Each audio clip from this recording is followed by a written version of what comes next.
Yo, what's up, your local Cappy? Grease, Suff Puff, Sobbing Man, Brian, Eric, Death Gazer, Ant, Absol, Rip. Yo, what's up, Sandoranga? Yo, we got Jen in here too. Brandon, Xavier, Graphics, Keith, Epiphany, Blue Raid Guy. Yeah, Pooch, I'm actually back. Yo, what's up, Darth? Stall free, easy build. Yes, sir. What's up, Devix? 3 a.m. Grim Clown. Oh my goodness, that's early. 2 unskippable ads? Bro, what? YouTube, why? Yo, what's up, Hamad? What's up, Zoinks? What's up, Freddy? Oh, no, Kaiser. Yo, what up, Draco? Yo, what's up, J-Ro?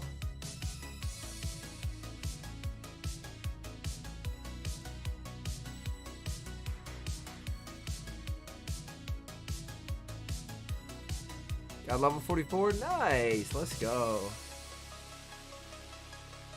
Audio cutting off a bit? Huh. Never mind, it's fine. Oh, okay. With lag stuff, so didn't watch top 8? Yeah.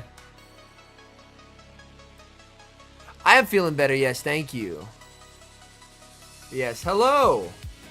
I was feeling a bit under the weather yesterday, but we're back. We got top 8 here. Let me see if I can zoom this in a little bit. Heck yeah, Hamad, that's awesome. Top 8 in winners, we have King Alexander, Twitch streamer, who's running Frostlass, Lantern, Medi, Superior, Gligar, and Lickitung. Nighttime Clasher, the homie.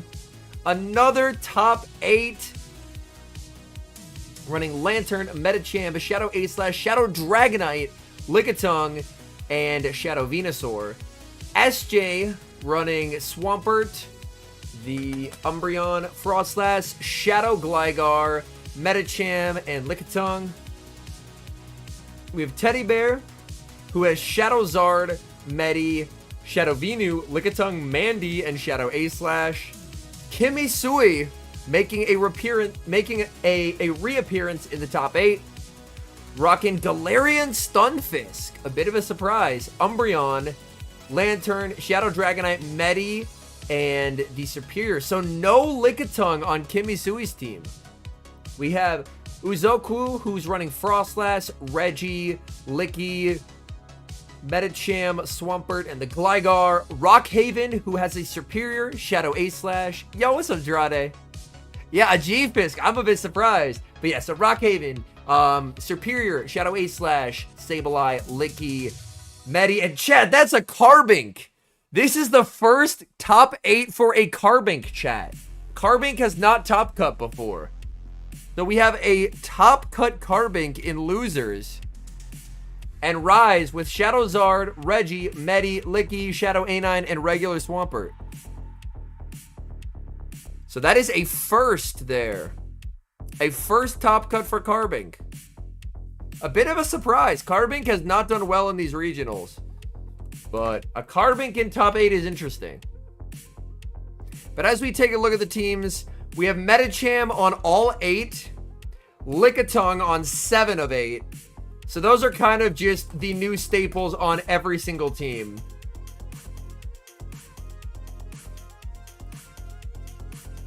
Let's take a look here. Winners bracket will have King Alexander versus Nighttime Clasher.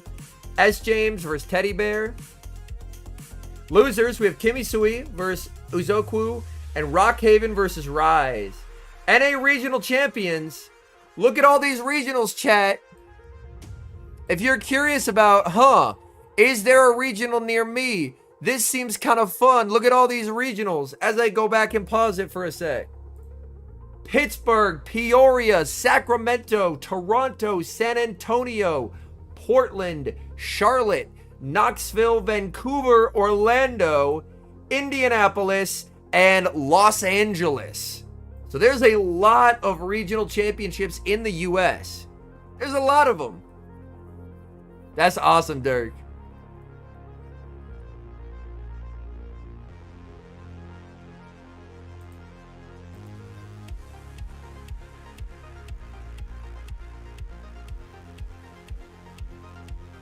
All right, we have King Alexander. We've seen the team rocking the Frostlass, Lantern, Metacham, Lickitung, Superior, which is doing quite well in the meta, and the Gligar.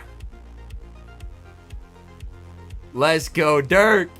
Nighttime, look at the consistency. Top 16 NAIC, Pittsburgh top 8, Fresno top 8. All he does is top cut, chat. And he's running Shadow Dragonite, a very cool pick. Lickitung, Shadow Venusaur, Shadow A-Slash. I believe he's on Powder Snow, the Metacham, and the Lantern. Hear me out, Charjabug? I hear you. I hear you. Yeah, King Alexander's a beast. Game number 1, we see a bit of a tough lead for Nighttime here. The Frenzy Plant does, of course, one-shot the Frostlass, but not a comfortable matchup. We're going to see a pivot into the Lickitung. My guess is we're going to see an avalanche into a Lickitung mirror for King Alexander. Nighttime is going to let this go, and King Alexander is just going to bring in his own Licky here. This is always the safe play if you have your own Licky in the back. Get a chip damage, so that way, this is an amount of health that King Alexander is never going to lose switch from. And then this keeps the alignment perfectly, so that way, it's going to be Metacham aligned against the A-Slash in the back. So he was ideally trying to bait out the Medi here, but King Alexander does not fall for the bait out, and now he's in a tremendous amount of trouble. Also, they redid the UI, so it looks a lot better. But yeah, so that's basically, if you're looking for like ideal gameplay when both has a Licky, if your opponent safe switches Licky, you want to get that chip damage and then switch. All right, he is going to be firing off the Body Slam here. The battle of the Body Slammers, Lickitung versus Lickitung. Going for a Body Slam here. King O can overfarm massively now, and he's going to go for the Body Slam to deny Nighttime the opportunity to force a shield. Body Slam is going to be no shielded by Nighttime, but Nighttime can use this as an opportunity to get big farm on the Venusaur. Or does he send in the A-Slash? He sends in the Venu, but Venu's going to be hit with a Body Slam here. Body Slam does a lot. This is tough. Whether he shields this or not, he loses. Whether he shields it or not, he loses here. And he makes another Body Slam. That's extremely unfortunate for a Nighttime Clasher. Nighttime has energy, but he's down a shield, and King O can very comfortably just shield, and the RPS is set up in the back here. He's farming up to the back-to-back Frenzy Plants and gets there. King Alexander, he's shielding once. Does he shield again? He doesn't need to win this game. Whether he shields or not, he wins this game. He's thinking about it, but the shielding decision doesn't matter. He's going to double shield here. We are going to see the A-Slash in the back, and it's curtains, chat. Yo, that's awesome, King Crispy. It's curtains. Oh, no. Not like this. You can see the shake of the head there from Nighttime. A-Slash can be a cool core breaker, but against Metacham, it's completely helpless, as King Alexander is going to take game number 1 there.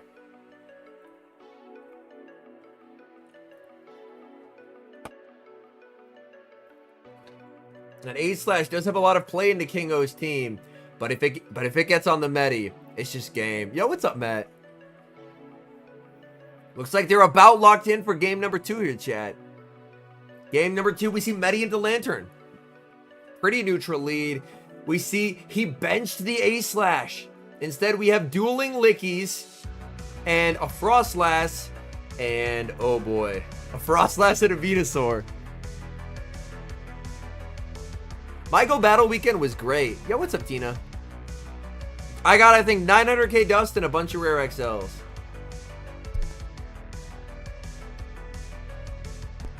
Built and tried a Chimecho. Oh no, yeah, sadly Astonish is still super bad. They go for the Psychic. That does quite a lot of damage into the Lantern. Lantern looking to make it to the Thunderbolt, but baiting with the Surf here. Yo, what's up, Jazz? Do we see the shield from King O? King O is going to commit the shield here. We're now going to see a pivot into the Lickitung. We already know what he's going to do. He's going to chip it with the Psychic, And then it's Licky versus Licky. It's Licky versus Licky. Always. King O is demonstrating he has great, like, that chip and then bring in the mirror is the best way to neutralize an opponent's Lickitung, is your own Lickitung.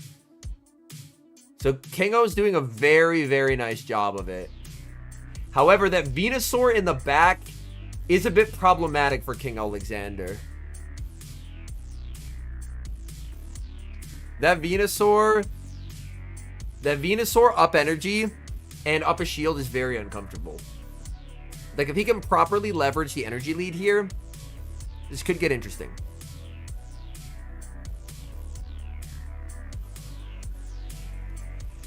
His Frost has a terrible day against Shadow Frenzy plants.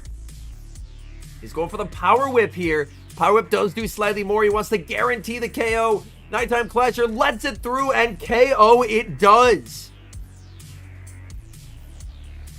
He's going to send in the Shadow Venu. And this is pretty scary if you're King O here. He goes for the Frenzy right away. He's just going to let this through. He's trusting in his Frostlass to farm this down. Because Nighttime doesn't have the energy lead now, and these Powder Snows are going to add up. He has 2 shields to hide behind, but King O's plan is to have him die with those 2 shields. He sends in the Frostlass. Oh boy, this is going to be tough. He's farming up. Goes for the Frenzy Plant. We will see the shield here from King Alexander. He has to shield. Nighttime does have a bit of energy on his Lantern. He sends in the Lantern. We see a switch into the Medicham. Don't attack. He lets it go. That's what he had to do. He had to not throw the move. And just like that, Nighttime Clasher is going to win this game. What a play by Nighttime. The lose con in that moment was throwing his energy. He doesn't throw the energy. He farms down because he can tank the counters. He can't tank those super effective Powder Snows. And just like that, Nighttime Clasher is going to win. What a sensational play there. That is amazing win con identification. Recognizing that if he threw Lantern's energy, he loses the game. He intentionally lets himself go so he can Vine Whip down the Medi and even the game. Very well played by Nighttime Clasher. My goodness, that was a beautiful win con identification. Let's go. Sensational play there. So he's evened it up now. Winner of this next game advances.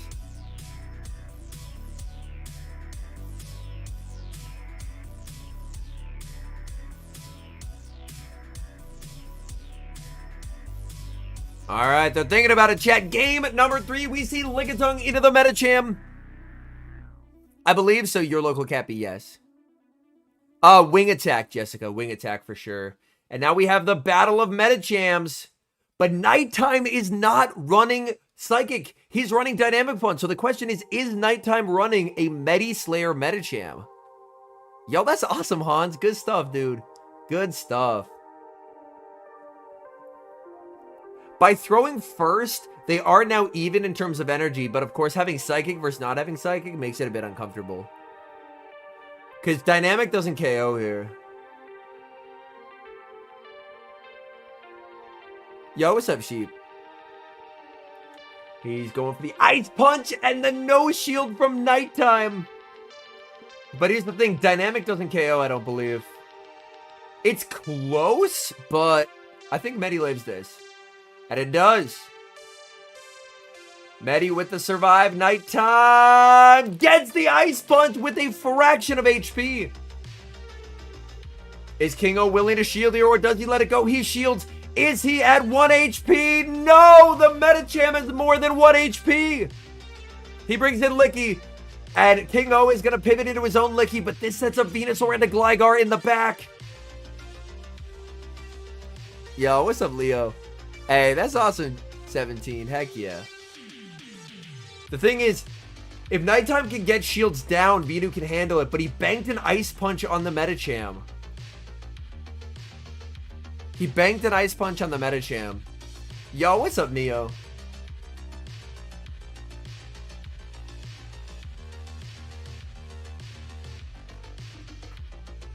Oh, we almost had an ad for a second. That was a jump scare. That was a jump scare, chat. But yeah, for the third time, we have a Lickitung mirror. Yay, I love Lickitung.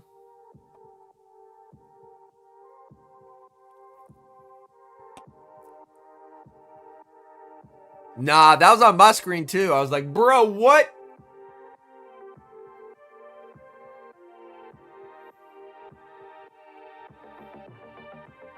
But yeah, this just sets up, if Gligar has shields to hide behind, it can very comfortably get rid of the Venusaur. And King O wins CMP here. Oh, he doesn't throw his move. He's going to let it go. He's going to let it go. Interesting. So he wants farm on the Gligar. He wants farm on the Gligar. In comes the Gligar. We see the pivot into the Venusaur. The thing is, Gligar is... This game should go to King Alexander. Because he can get 2 shields with the Aerial Ace and then combo with the Ice Punch. And there's the Ice Punch on the Medicham. Nighttime has to burn the shield here.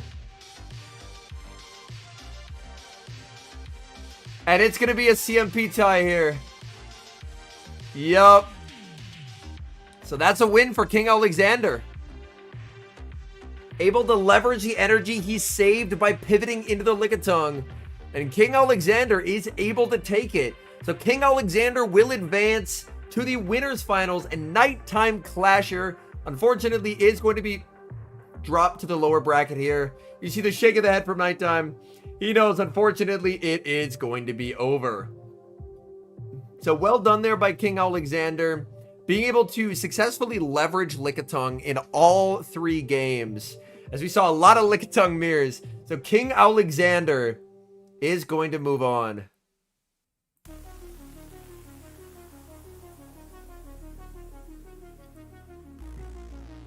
Now we have SJ versus Teddy Bear. So Teddy Bear with the double flyer strat of Mandibuzz and Shadow Charizard. And with Mandibuzz, he does have a very effective anti-Lickitung. Looks like they're locked in. Both battlers hunched below the table. Game number 1, we see Umbreon into the Shadow Venusaur. This matchup is honestly awkward for both parties involved. The Venusaur is very frail, but hits very hard. So if you're the Umbreon, you have the bulk advantage, but at the same time, you are taking heavy damage from these Shadow Frenzy plants. Frenzy Plant is going to connect onto the Umbreon. We see a catch onto the Mandibuzz of the foul play. Very nicely done there by Teddy Bear. Let's take a peek at what's in the back. He's so weak to the Mandibuzz in the back. He's staying in, and we got Keith with a 10 buff. Thank you so much, man. I appreciate that. Get that spray going. And here he forces SJ to go over 100.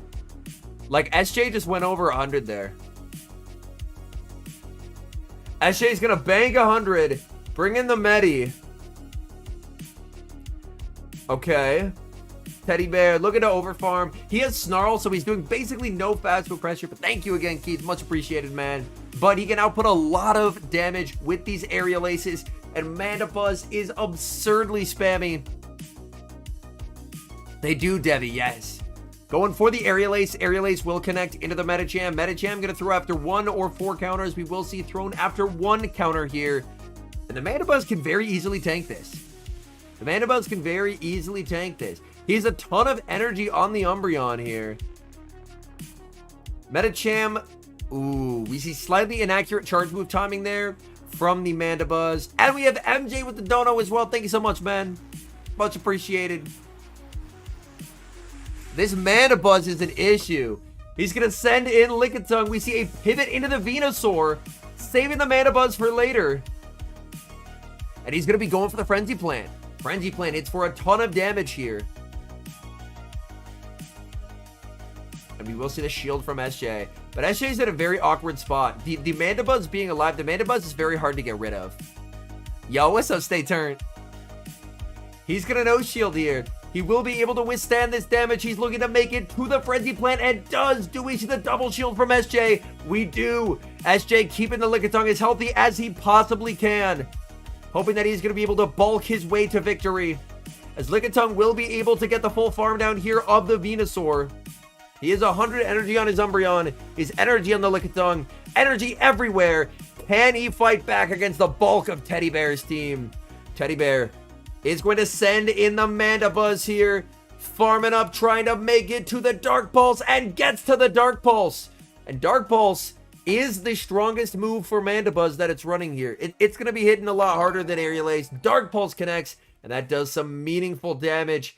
SJ continuing to farm, perfection in charge move timing there by SJ. SJ will go for the Body Slam. Body Slam into the Mandibuzz, will get the KO. We have the Lickitung versus the Lickitung, with Umbreon having 100 energy left in the back. Teddy Bear still with all the shields in the world, looking very strong here as this Lickitung looks to clinch a decisive Game 1 victory here. Another Body Slam being fired off by SJ. If I'm Teddy Bear, we actually do see an early shield. So not saving the shields for a potential last resort here. Just going to shield early. Just looking to try and make it to a Power Whip, and does, but over farms. Lets SJ make the Body Slam. And we see the no shield here from Teddy Bear. Teddy Bear, again, will be able to overfarm now, but not today. We see the switch into the Umbreon by SJ. SJ has the back-to-back foul plays here. We will see the second shield from the Lickitung, and Umbreon has the back-to-back moves. Now going for the last resort. This will do extra damage. SJ doing what he can to leverage energy to try and gain an advantage in this endgame. Last resort connects into the Lickitung. Lickitung continuing to farm and going for the Body Slam. And SJ doing what he can, but he might just run out of HP here. Body Slam into the Umbreon. Umbreon is too low. It will get KO'd. In comes the Lickitung, and the timer comes up in the match, making it to the Body Slam. And this will create a health disparity that is too much to overcome. Body Slam gets SJ's Lickitung far too low, and Teddy Bear takes the win as the game counter hits 0. So in the Battle of Bulk there, nearly went to a timeout. I don't think we've seen a timeout win in regionals play before, but that's the meta right now. The meta is super bulky. The meta is super bulky. All right, game number 2, Medi and a Licky. Let's see the Medicham moveset here. SJ not running Dynamic Punch. We now see a pivot into the Umbreon. Farming up with the Lickitung and going for the Body Slam. I'm surprised he's staying in here. This is a profoundly negative matchup. Body Slam is going to connect. Continuing to farm up with the Lickitung. We see a switch into the Mandibuzz, looking for a catch, but the catch is unsuccessful. SJ not going to let that catch happen a second time, and he's just going to overfarm, and now he gets to fire off last resorts. Yeah, Zap, I do dig the new regionals layout. It's quite nice. Daniel's been putting in some nice work there. But now, again, this might go to a timeout as well, chat. This might go to a timeout as well. What's up, Lucid? This might go to a timeout as well. Oh, my goodness. The last resort versus the Aerial Ace. The battle of the bulky Snarl users. Clock up for SJ. But this is where he wants Mandibuzz's energy to go. So he's not switching anywhere. He is just staying in here. He's just staying in here. Aerial Ace will get it. I'm surprised to see a pivot here. We see a pivot into the Medicham, saving the Umbreon for later. Potentially wants it to get rid of the Lickitung, would be my best guess. But the Aerial Ace does a lot of damage. We now see a switch into the Lickitung. Lickitung going for the Body Slam. This will not KO. SJ can live this, and he's going to let this through. He will still be able to make it to the Psychic. My guess is he was just trying to bait back out the Lickitung and then get rid of it with the Umbreon. All right, Psychic is going to connect. We see the defense drop. A little bit of extra damage on those counters. And now we are going to see the Umbreon brought back in here, as Umbreon is needed to get rid of the Lickitung. In comes the Umbreon. Umbreon at 100 and going for the foul play. Foul play will be enough to KO the Lickitung. Does Teddy Bear want to keep it? No. He is going to let that through, and down goes Lickitung. This is going to be tough. That Frostlass in the back is an issue for Teddy Bear. SJ looking pretty good here. Foul play. And then the question is, how much energy does the Mandibuzz have? Foul play. No shielded. But this just sets up a Powder Snow farm down win con. Venusaur, it's only getting to one move. And does. We will see the shield from SJ. Teddy Bear shaking the head. How much energy does the Mandibuzz have? We're going to see the switch into the Mandibuzz. Mandibuzz does not have a lot of energy here. Mandibuzz farming up and baiting with the Aerial Ace. Dark Pulse would hit for super effective damage. Mandibuzz not known for its attack stat, but the bait gets the shield. The question will be, can he make it to the Dark Pulse? And is the Dark Pulse enough? Oh my goodness. We see very nice charge move timing there from SJ. Teddy Bear going to commit the shield. SJ is one off the next avalanche here. SJ continuing to farm. Able to get there before Mandibuzz makes it to the Dark Pulse. Mandibuzz needing to hold on here. Is the timer up yet? Timer is not yet up. There's about 10 seconds left on it. He's not able to switch, and the Dark Pulse is reached. The thing is, Venusaur is energy dry. Venusaur is energy dry here. Dark Pulse will get the KO. In comes the Umbreon. Umbreon needs to leverage energy as best as it can. Oh, but the Aerial Ace is reached. Is this going to be enough to KO the Umbreon? Umbreon should be able to hang on here. Can Umbreon get to the back-to-back moves? Umbreon able to withstand. We see the switch into the Venusaur. Venusaur does not get the snipe. Can Umbreon hang on and survive the star from the Mandibuzz? It should be able to do so. He's one off the foul play. Venusaur gets KO'd. In comes the Mandibuzz. Umbreon able to hang on with a fraction of HP. SJ able to maneuver the Umbreon in and out of the match multiple times. And as the match timer counts down again, SJ with the equalizer. And we're going to game number 3. My goodness. These are some great games to start off day 2. These are some great games. Peoria is a smaller regional typically, but these are some good games, chat. These are some good games.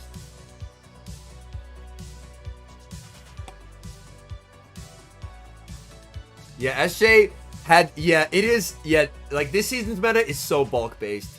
Oh, we see the dominant lead here for SJ. Umbreon into Lickitung. We're going to see the save switch into the Venusaur. Venusaur up energy is scary here. SJ throwing right away. He can throw on 4 there. Because of the one-turn switch, it actually ends up being good timing. Foul play will connect.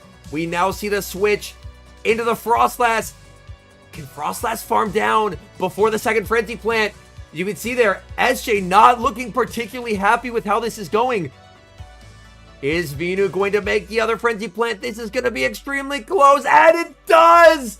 You can see the frustration there from SJ. He wanted the farm down, but Venu with 1 HP, able to hang on and force the second shield from the Frostlass. This is really unfortunate for SJ. 2 avalanches do come very close to getting rid of the Lickitung here. So the question is, does Teddy Bear end up just saving shields for the Gligar, basically?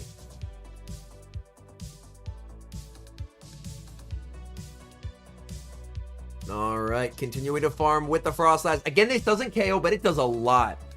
We actually see the shield of the Lickitung here. That's a bit of a surprise to me instead of just saving 2 shields for the Mandibuzz. Because Licky isn't particularly useful with an Umbreon on the field. We see the switch into the Umbreon.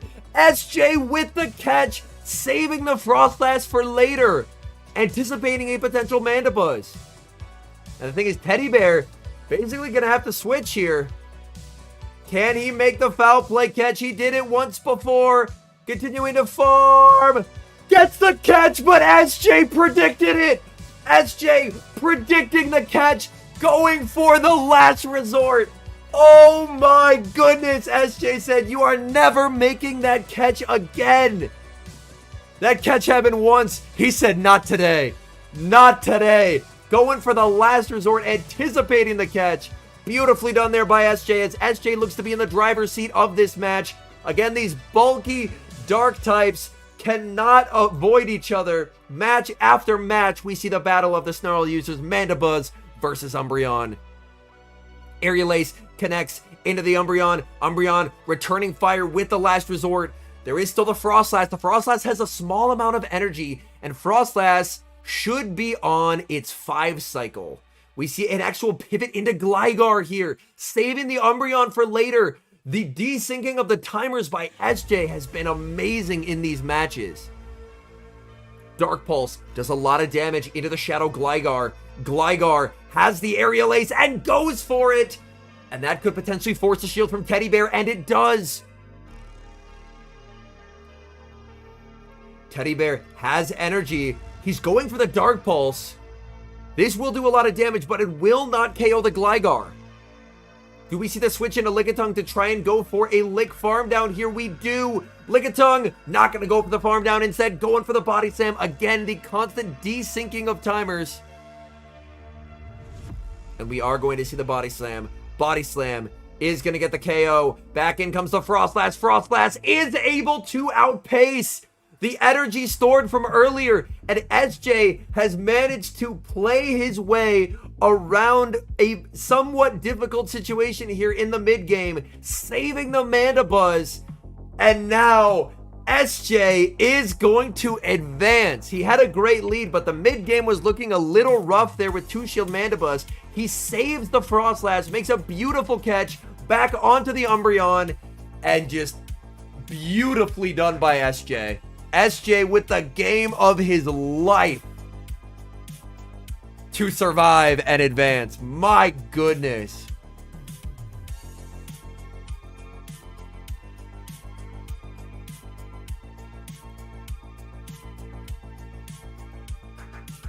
We now have losers bracket rounds, chat.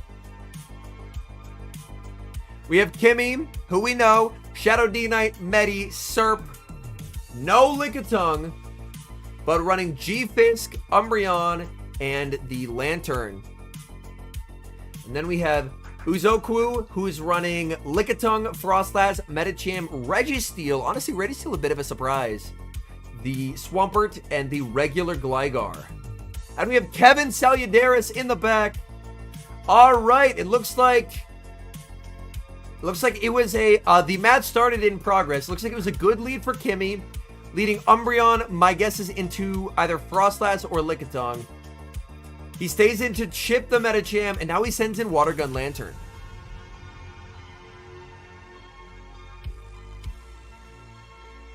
Psychic is going to connect. No debuff to be found. The Water Guns are chipping away at the health bar of the Medicham. Medicham farming up to the Psychic, but before it can get there, perfect counting by Kimmy, as he's going to full send the Thunderbolt here.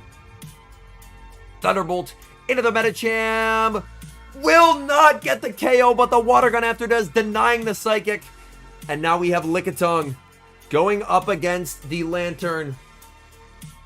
Lantern going to commit to the Thunderbolt and gets there.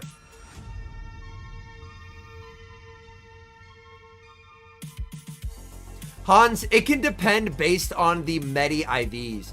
There is like a Medi Slayer, which is like very specific IVs that's like high attack, incredibly high defense, and low HP, where I believe you can win the mirror even if you run Dynamic Punch.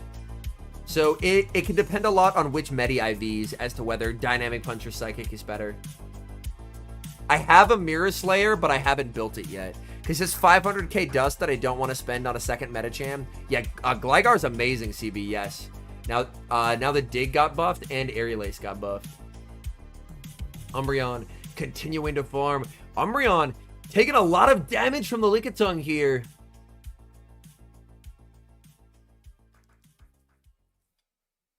Absol, I'm pretty sure I've showed. Oh, he tries to get to the back-to-back, but Uzo is able to make another Body Slam and force a shield from the Umbreon. He's done a great job at getting this Umbreon low, but it's still going to be tough sledding for the Frostlass as it is to deal with a G-Fisk in the back.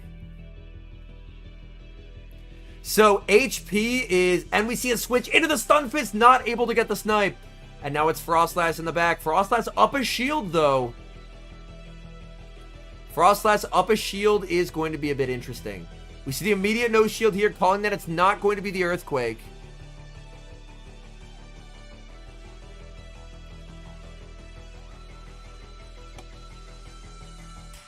All right, going for the Avalanche. We see the no shield from Kimmy, calling that it's not going to be the harder hitting Shadow Ball.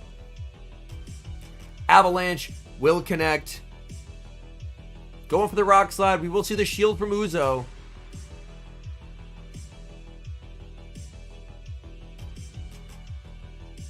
Continuing to overfarm. Not playing to the CMP tie here. That is a bit of a surprise. That is a bit of a surprise. Farms 200, capping on energy. He's had the back-to-back here. Kimmy only has one shield. Kimmy is going to let this go. In comes the Umbreon, going for the foul play. Oh, man. Uzo had to try and predict, does he go for the extra or does he throw right away? He throws right away, and Lickitung will succumb to the foul play there. That was a tough call to make for Uzo. Uzo had to determine, is he going to throw right away or is he not? And unfortunately, he throws right away. He did not guess correctly, and we see a game 1 win for Kimmy.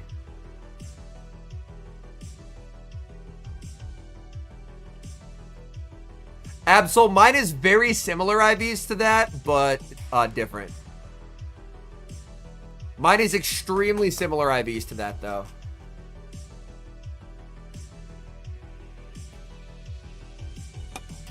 Like, he has 100 here, but it all comes down to, do you think Kimmy's going to predict the catch? That's what it comes down to here. His switch clock is up, but he goes for the extra. He goes for the extra. Yeah, like, Umbreon just had so much energy there.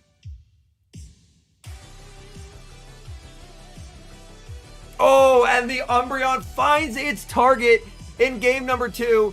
We're going to see the save switch into the Medicham again. And Medicham again is being chipped by the foul play. Yo, I appreciate that, George. Thank you so much, homie. And then again, just send in the Lantern. For Medi, it can depend quite a bit. The high rank can do quite well. There's also a lot of talk, at least in the competitive circuit, about Mirror Slayer IVs, where it's basically a Medicham where you get a break point and a bulk point versus other Medicham. You have a much lower HP stat, but you trade that in exchange for doing more damage with your fast moves and taking less damage from theirs. It's playing out the exact same as game 1. It almost looks like a replay. In comes the Lickitung.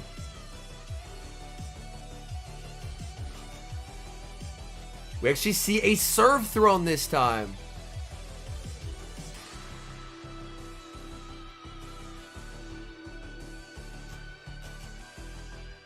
Yo, what's up, Gobs? Can he make another serve? He does make another serve! Oh my goodness. Yes, my Mirror Slayer is the 10-15-6. And we actually see a pivot into the Umbreon there. And the pivot causes Uzo to throw on less than optimal timing.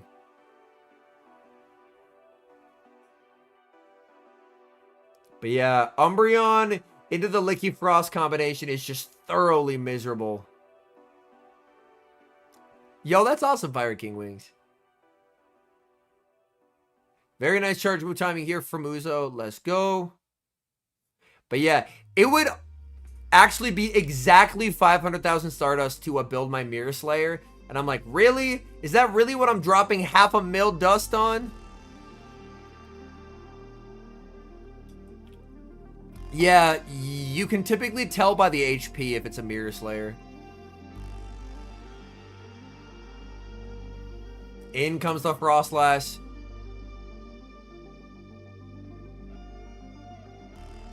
And you just send in the Fisk.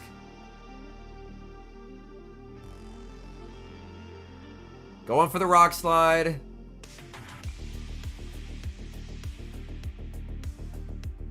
If you go against another Mirror Slayer, then it comes down to CMP. Mine, I believe, beats Axon's in CMP. So I would be able to beat Axon's Mirror Slayer. A great question, Super, because Great League is the cheapest league to build for. I think at this point, Uzo, yeah. Uzo just knows that it's over. So he is going to let that through. So Kimmy is able to advance. Next up, we have Rise versus Rockhaven. Rockhaven, by the way, again, I cannot stress enough, this is the first Top Cut appearance for Carbink. Carbink has never made a Top Cut yet since it's been allowed this season. I am feeling better, Emerson. Yes, thank you. But yeah, Superior, Shadow A Slash, Sableye, Lickitung, Medicham, and Carbink. Let's take a look at Rise's team. Rise, extremely decorated competitor. Shadow Zard, Reggie, Medi, Licky, Shadow A9, Swampert. His team is scared of Carbink. Bad Carbink. Bad Carbink. Bad Carbink. Kind of neutral into Carbink. Carbink is actually scary. Like, Carbink kind of limits what Rise can bring. Carbink kind of limits what Rise can bring a little bit, which is awkward. A Mirror Slayer is a Medicham that is designed to beat other Medichams. It gets an attack break point where it does more damage. And then it has a bulk point where it takes less damage. Probably not Acevex. Game 1, we see Superior into the Medicham. This is a pretty decent matchup for Superior. 2 Aerial Aces don't KO. You have to land a Frenzy. Go-Go being nerfed. I'm not a big fan of things that are meta relevant being released like only to a certain amount of people, but I also don't like it being nerfed. They could have just released it normally and had it been good, but no, they had to put it at a Safari Zone and then nerf it. It's the worst option possible. I'm excited, Emerson. Yeah, it is Rise, Ike. Yes. Also, welcome in, Trainer. Going for the Aerial Ace into the Medicham. We do see the shield, and we see a Simul Switch. Medicham into Lickitung, but he has Dynamic Punch. He has Dynamic Punch, and Dynamic Punch is going to hurt here. This is massive, super effective damage. Typically, if you see Dynamic Punch, it is going to be a Mirror Slayer Medi. Body Slam is going to connect. Looking to overfarm and go for the Dynamic Punch. Dynamic Punch should just about be lethal here. Should just about be lethal here. We see the shield from Rise on the Dynamic Punch. He's keeping his Lickitung healthy and getting pressure onto this Medicham. Decision time for the Medi. Does he want switch advantage here? He does. He is going to commit the shield. Farming up. Can he get it into Ice Punch range here? He does get it into Ice Punch range, but he took a lot of damage by overfarming. His Medi is now at fractions of HP. Ice Punch is going to get the KO onto the Lickitung. Can't really afford to bring in the Reggie here because I think he makes it dynamic. He sends in the Medi. We see a pivot into the Sableye going for the Ice Punch, but this is going to set up Reggie into Sableye. He does get some valuable chip with the Ice Punch, which puts it closer to Zap Cannon range. But Reggie has no shields to hide behind. Reggie trying to make it to the Zap Cannon and does, but loses CMP to Rockhaven. A debuff would be nice for Rise here. It's a 66.6%. It's a 2/3 chance. I have battled Rise in Go Battle League, yes. Not in a while, though. We will see the shield on the Zap Cannon. Do we see the debuff? We do see the debuff. Rise gets the debuff when he needs it the most. Andy, I might try restarting the stream then, homie. If someone can tag Andy in chat and tell him to close the stream and then reopen it, that should fix it. Yeah, Rise, unfortunately, will get outpaced due to the energy lead on the Sableye. Typically, no, Debbie. In comes the Medi, and yeah, the Medi gets KO'd. But as you saw, no Charizard, no A9. Rise very worried about the Carbink. Very worried about the Carbink. So he didn't bring the two things that just get obliterated by Carbink. Oh, my bad, Andy. I'm a little tired this evening. I fucked up and didn't realize it was a joke. That's just the replay there. But yeah, I think it's awkward for Rise to bring those. Does he just say, you know what, if I get carbinked, I get carbinked? And does he actually bring the Zard? Yo, what's up, SS Thorn? All right, game number 2 here. We see Shadow A-Slash into Licky. Is it Powder Snow is the question. If it's Powder Snow, this is a great matchup here. We see a pivot, and it is Powder Snow.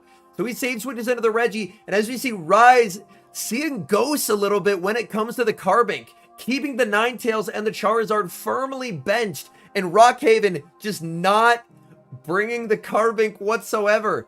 He lands the Drill Run. He sends in the Medicham. Medicham looking to tank the Zap Cannon and farm all the way down. I do not have a shiny Guzzlord yet, no. I've been soloing it once per day. Gets the debuff. Debuff is actually going to prevent the farm down. I think he's going to have to Ice Punch here. And he does. He goes for the Ice Punch. It would have been close, but Rise would have gotten real close to a move there due to that debuff.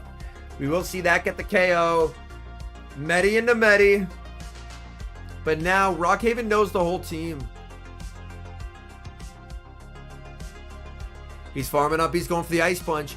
We see the no shield here. But, I mean, this is just curtains at this point. This is just curtains.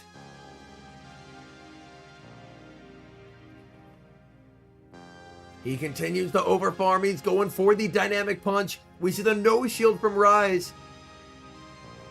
Rise putting all of its hopes into the Lickitung here. And Medicham with energy. But here's the issue. There's a Sableye to wall that energy. In comes the Sableye. Banks the energy. Sends in the Lickitung. Rockhaven not switching is a surprise. I think that's actually a slight inaccuracy here. Rise might be able to take advantage of the desync timers.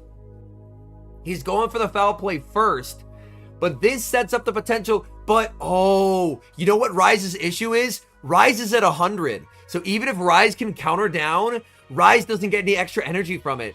Rise would have benefited from Ice Punching and then doing what he did.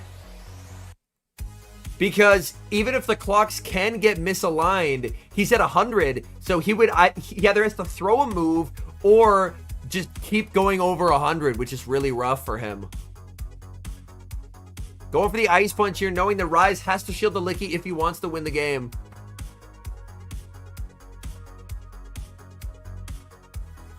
Now going for the Drill Run here, the harder hitting move. We will see the shield from Rise. Rise, Switch Clock will be up. Can he get the snipe? Switch Clock is up. Is he looking to switch into the Medicham? No! He's looking for the farm down and gets the farm down. So no switch into the Medicham. In comes the Sableye. He's baiting with the Body Slam. Gets the shield from Rockhaven. Body Slam will be shielded. Rise continuing to farm. He will make the Power Whip just before it's reached. He baits with a Body Slam here. Rockhaven calls the bait! Calls the bait! Oh no! Disaster strikes. In comes the Medicham. Medicham does have 100 energy here. Firing off the Ice Punch. Ice Punch will connect into the Sableye. Sableye could have thrown there to deny the energy, but instead looking to go for the double up here. Looking to go for the double up. It's going to be really close. Ice Punch versus the double up here. He will get the double up on the CMP tie. What a close one there. Oh my goodness. What a close one there. And Rockhaven takes it. Rockhaven takes it. That endgame got way closer than I expected. An opportunity was given for Rise to get back in the game, but that... Oh man, that second Body Slam bait looms large. If he lands that, he wins the game. So Rockhaven calls it. Oh my goodness. That hurts. That hurts. So Rise has been eliminated. It'll be Nighttime Clasher versus Rockhaven and Teddy Bear versus Kimisui in losers.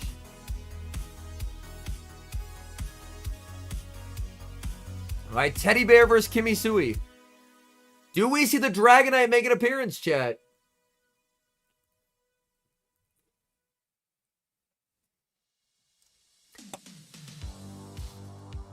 I think he was baiting to try and force the energy. He had the power whip, but if you bait, the threat of a next charge move could potentially force him to throw. But he just calls it, and then he shambles. Game 1, we see, oh man, A-slash into Superior. Staying in with the Superior. Goes for the catch onto the Umbreon, but great patience from Teddy Bear. Holding on to the energy. And Umbreon will be answered with Medicham.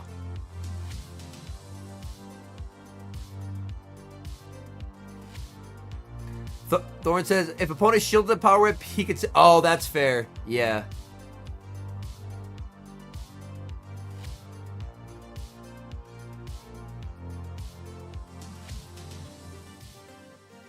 But Umbreon up energy can typically force a shield here. Oh, the bots are back. It's been months. It's been months. They haven't been back in eons.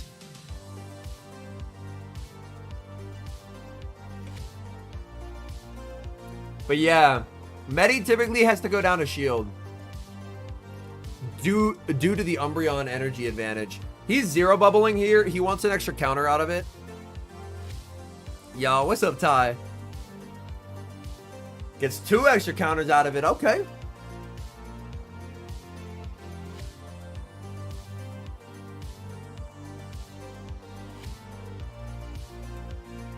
All right, Ice Punch. We do see the no shield here from Kimmy.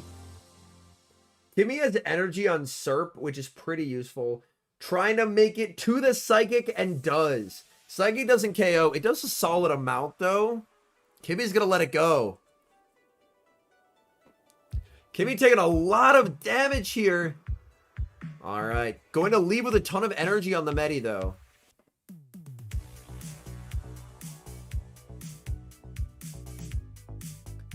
All right, going for the Psychic. The minus means that it's like 5-4, 5-4, for example. Oh, not gonna make it. We see the switch into the Superior. Superior Frenzy Plant does a ton to A-slash. Frenzy Plant does so much to A-slash here. Did he click the Aerial Ace bait? Interesting. He's double shielding here. He's double shielding. It's a CMP tie on the Aerial Ace bait. This is a big call. He's thinking about it. And he lets it go. The Aerial Ace does absolutely nothing compared to a Stab Frenzy Plant. The thing is that Ice Punch will not KO Superior. Superior is extremely bulky. We will see the shield on the Frenzy Plant there. Yeah, that's a very nice call from Teddy Bear. This Ice Punch doesn't KO. Ice Punch is a pretty shit move. And Superior is giga thick. Ice Punch will connect. Serp, can it hang on? No, the Shadow Claws get the KO. In comes the Medicham, making the Psychic into the Lickitung, but it's too little too late. The Serp tanked the Ice Punch, but could not tank the Shadow Claws. And Teddy Bear is going to take game number 1.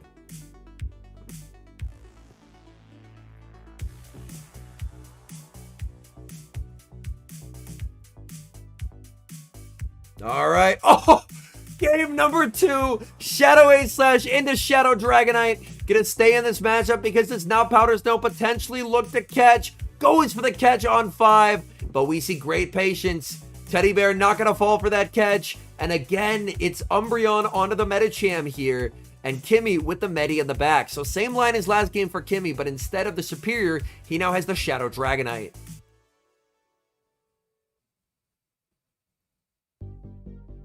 Alright, going for the Ice Punch. Kimmy at this point has seen the moveset. He knows there's not a Dynamic Punch coming his way, but he shields. He shields. Very interesting. Very interesting.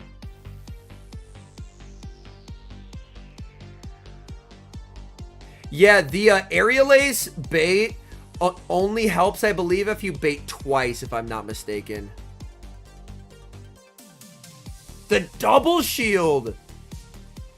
I am very surprised at this.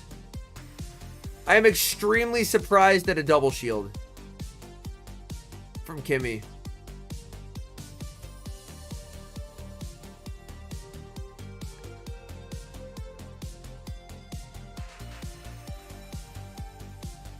All right, Umbreon gets the foul play here. We're going to see actually a double shield from Teddy Bear. So he's getting shields down. The question is, can Dragonite farm down here? If Dragonite can farm down, then he can just superpower it. But can Medi make the Ice Punch? Oh, he's lagging! Oh! Did that lag affect things? Hold up. Hold up. Did that lag affect things?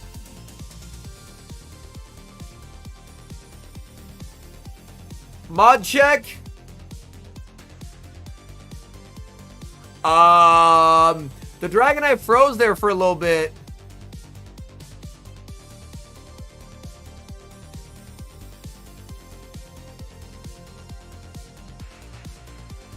But yeah, I think we're gonna have a review here, chat. I think we're gonna have a review here. The Umbreon Medi matchup looked a bit off. And the Dragonite froze for a little bit. Let's go back here a little bit.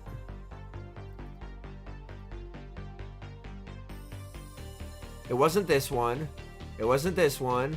It's this one. Oh, he clicked it late, chat. He clicked it late. Look. Look, he clicks it late here.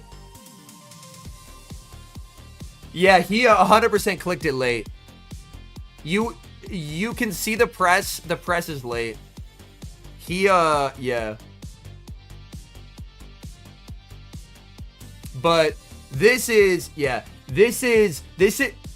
what I want to see. Does he actually get the 6 DBs?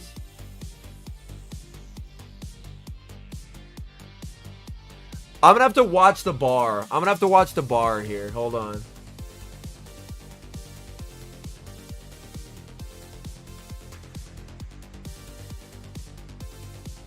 I think he might have missed one.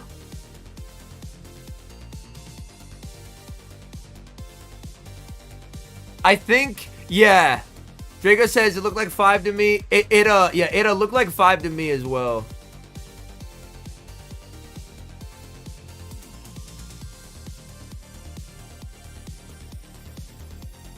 It's really close if the extra KOs.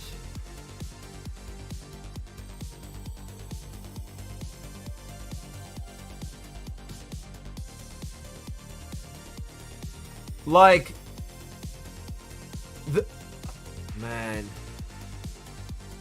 Taking into account the one that should sneak, he probably lost. Oh, that's a fair point. Yeah, because the 7th one sneaks. And if that KOs, you don't get your move.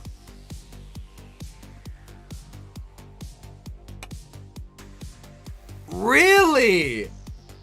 Really? That surprises me. That surprises me. I don't think I agree with that. I don't agree with that.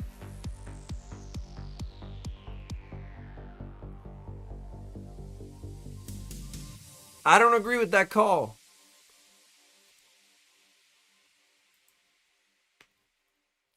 Bro clearly lost turns. All right, losers round 2. Nighttime versus Rockhaven. Yo, that Carbink again. This time though, I mean, Nighttime has better anti-Carbink tech because he is Venu, A-Slash, and Lantern. He has better anti-Carbink tech. Good to know, Suff Puff.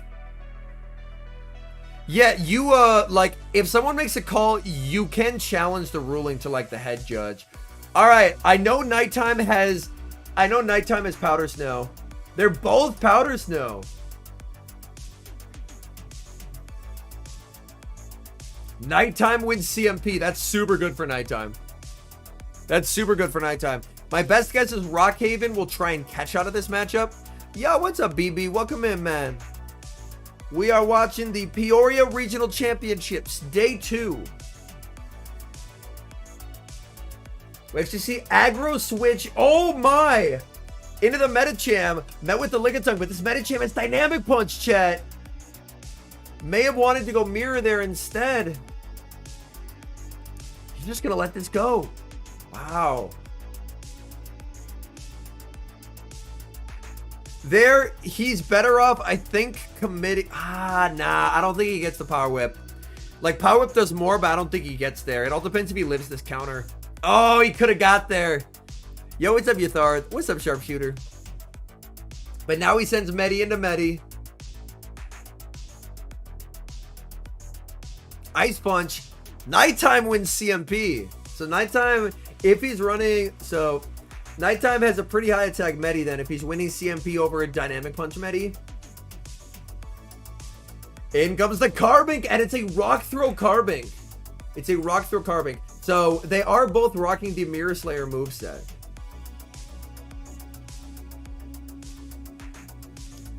Alright, looking for CMP, but Carbink goes for the extra. Thank you, Bayou Man. I appreciate that. Yo, what's up, Antarctic? Dynamic Punch will connect onto the Carbink, doing quite a lot of damage. And we see the catch of the Moonblast onto the A-Slash. What a catch from Nighttime Clasher. Oh, that is absolutely beautiful. And that's just, that wins the game. The game is over. Nighttime wins. Nighttime just straight up wins with that catch. Rockhaven down on energy here. Has to try and call a bait, but Nighttime is not baiting. Get one shot. Back in comes the Carbink. Carbink will not get the farm now before the drill run is reached. A-Slash is such a menace when it's not stuck going up against Medicham. We will see the shield on the drill run from the Carbink, but Carbink is all out of options here. Carbink will get the farm down, but one Medicham Dynamic Punch, and this Carbink will be history. Nighttime Clasher with the beautiful catch there, as he's going to take game one over Rockhaven. Very nicely done. Yo, what's up, Jai? Welcome in. You can see they're chatting about it a little bit. All right, game two, A-Slash into A-Slash again. It's same teams. It's same teams. Nighttime is baiting this time and gets the shield from Rockhaven. Okay. I believe you have to double bait for it to matter, though. I believe you have to double bait for it to be cheaper. If I'm not mistaken, I think it's like Serp and Aerial Ace where you have to double bait for that bait to matter. We see the pivot into the Medicham again. This time he goes Medi into Medi. But someone in chat can correct me if I'm wrong. But I believe with A-Slash, you have to, because it's 665 to, it's 665 for drill run. So for the third, I believe you'd have to double bait for it to be worthwhile. Going for Dynamic. Dynamic does do slightly more than Ice Punch here. You need to double bait because a single bait is 566, whereas no bait is 665. Thank you, Gobs. It's what I thought. I wanted to confirm, though. I'm still quite tired. As I mentioned, I was a bit under the weather over the weekend, so I am liable to just not see win cons and just say wrong stuff. So, ooh, not playing to the CMP tie there.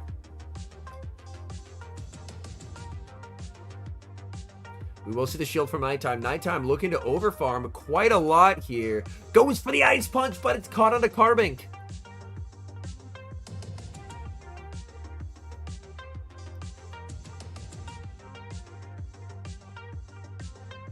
And now we see the switch into the A-Slash. Baiting with an Ice Punch here.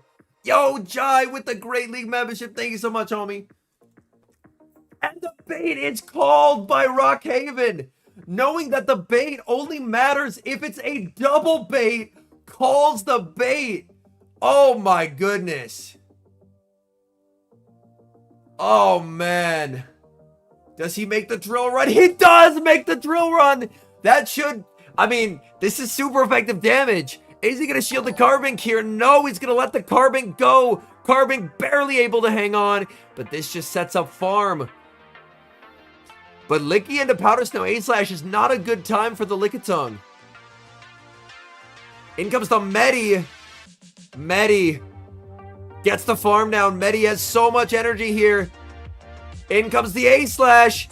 Gets the Powder Snow through. He's full sending Dynamic Punch here. Does Rockhaven try and call the bait? He's been baiting all game. No, he shields. Nighttime, what's his energy looking like? He's gonna have to send in the Lickitung. And this is not where you want Lickitung to be, going up against a Powder Snow Alolan Sandslash. Powder Snow allows A-Slash to do quite well here. Drill Run will connect into the Lickitung. And there's still the Medi available as well. You really don't want to fail a catch, though. Go on for another Drill Run. Honestly, at this point, I think you just send in the Medi. This gets it low enough that, yup, you just send in the Medi, force the energy, and Rockhaven takes it. Rockhaven takes it. And that's where Ghost Tyrant, if you double bait, even if you don't win CMP, you can still win the matchup, but you have to double bait for it to matter. Goes for the Body Slam, but it's not going to do enough. So Rockhaven takes game 2. Basically just sacrificing the Carbink. Oh my! I didn't think it was going to live a Powder Snow there. It lived a Powder Snow and almost forced a Simul. Oh my goodness. I thought one Powder Snow KO there, but it lived a Powder Snow. And I was like, wait, is this a tie? But no. Rockhaven barely takes it. Oh my goodness. So, Sheep Squad, you can get rid of frustration during frustration events. A tie is basically just a rematch. Towards the end of October, there's an event where you can remove frustration from your Pokemon.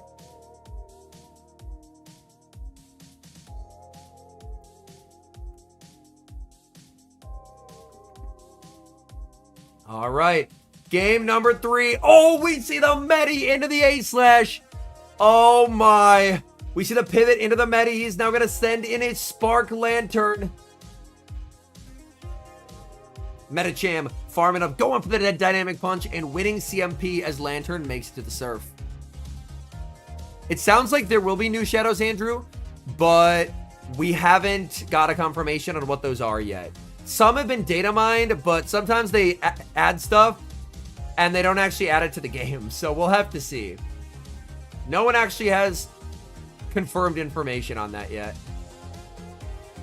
Go for another surf here into the Medicham. I mean, Rockhaven needs Switch, and he needs it something fierce. So he is going to commit the shield. Yeah, those were the ones that were data mined. I hope we get them, but as we know from Darkrai and Dark Void, sometimes they just add stuff to the code. Dynamic Punch into the Lantern, gets it low, but it hangs on 1 HP. The Lantern will not quit, making it to the surf and forcing a second shield from Rockhaven. Shadow Exca should be an improvement, yes. Now he's going to send in Medi here, but he should be able to sweep this with his A-Slash. He should be able to sweep this with his A-Slash.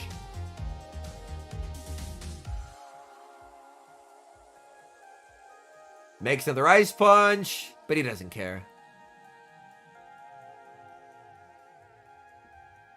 Shadow Exca, from what I heard, it sims quite a bit better in Masters. And now it's Carbink into A-Slash. And not having a shield as the Carbink in this matchup is miserable. If a Whiscash... No! Nope, I'm not showing your ads on my stream. Fuck off, Pokemon Go. I'm not showing your ads on my stream. Hell no, brother. Hell no. Alright, let me get this game to a normal size.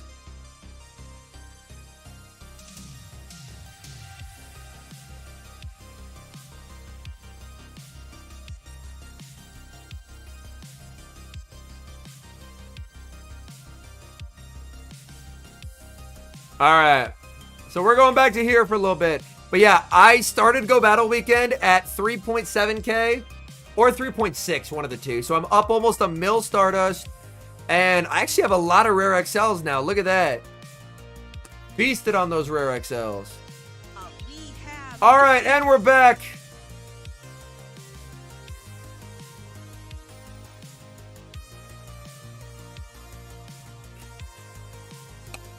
We see the switch into the A-slash here.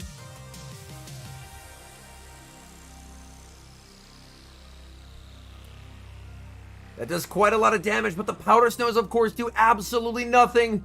Making it to the Ice Punch. Ice Punch will get the KO, and Carbink cannot rock throw down here.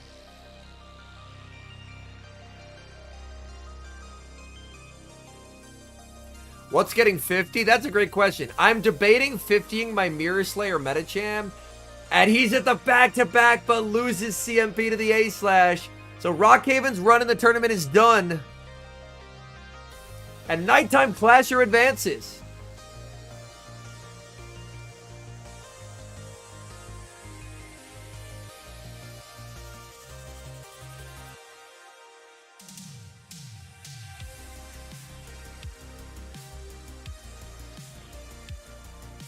Oh, we went too far.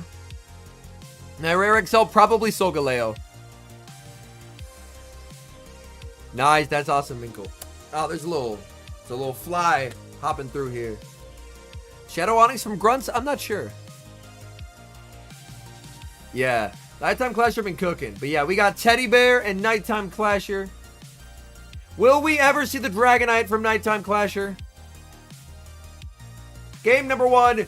Lickitung in a Metacham, but he's running Dynamic Punch. My Cosmog currently is pretty bad, but I'm hoping to trade for one and get it better. Onyx is not in Grunts, got you. We did just have that massive Onyx event. So, the nice thing is a lot of people who wanted XL Steelix had the ability to farm the XLs during the Onyx event, which is great. Baiting here. Dynamic Punch has been revealed and able to pick up a shield with an Ice Punch bait. Oh my goodness. Trying to make it to the Dynamic Punch and gets there. Is Teddy Bear willing to double shield? He's double shielding. Double shielding Licky's a bit Monka here. He will get the farm down. But you just send an A-slash and then 2-shield Dragonite sweeps this game. 2-shield, like, he just sends an A-slash here. He can't switch into his own A-slash, and 2-shield Dragonite sweeps this game.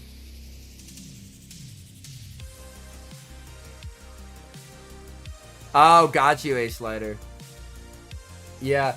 Chat, this is about to be a certified Dragonite sweep moment.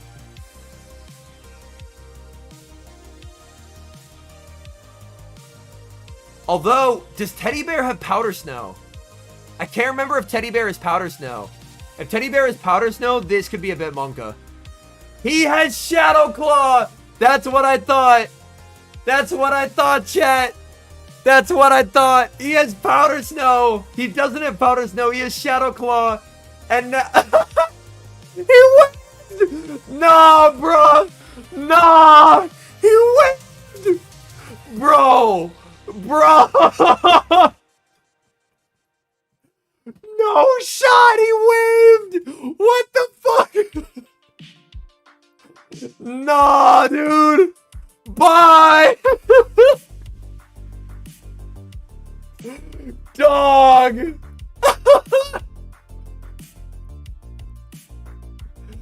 Oh no, dude!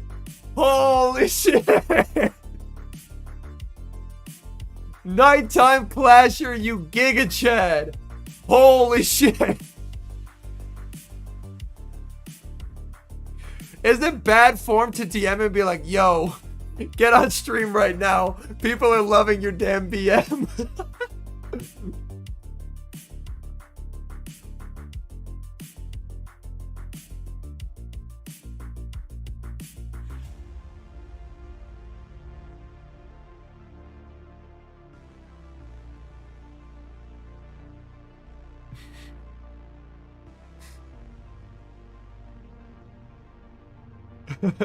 Yo, what's up, Daryl? Shadow, yeah, I mean, both Shadow Dragonair and Shadow Dragonite could be quite good. Oh no, Laser Boy! Oh, that's pain, man. Yeah. Nighttime Clasher really went for the jugular there. Right, Mike? I believe it is Kevin judging, yes. If they show. Yep, it's Kevin.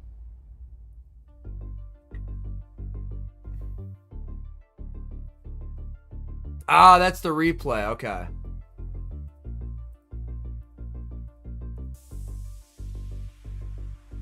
Licky versus Licky. Uzo did blue, yes. Unfortunately, Uzo, I believe, lost in the first round of day 2. So Uzo is out. I love the Lickitung mirror so much. Leo just says, God damn it. Oh, too funny. We see dueling A slashes. A Medi for Teddy Bear. Medi is awkward in the back for nighttime. I love the Lickitung mirror so much. It is my favorite. Alright, while we wait for this Lickitung mirror to be done, chat, what if I build this Hisuian Arcanine? I'm gonna build this Hisuian Arcanine, chat, while we wait for this mirror to be done. Yay, Hisuian Arcanine! Woo! Yay, Hisuian Arcanine! Not Flamethrower. Wild Charge. Yay! Alright, something good happened. We built a Hisuian Arcanine. Yo! We built a Hisuian Arcanine and the Lickitung mirror is still going. CMP time. Nighttime does win CMP. But the thing is, if Teddy Bear gets Energy Lead Medi, that's super uncomfortable for nighttime. How many total catches do I have? I'm just shy of 200,000. I'm at 198,726. Yeah, I'm at 198,726.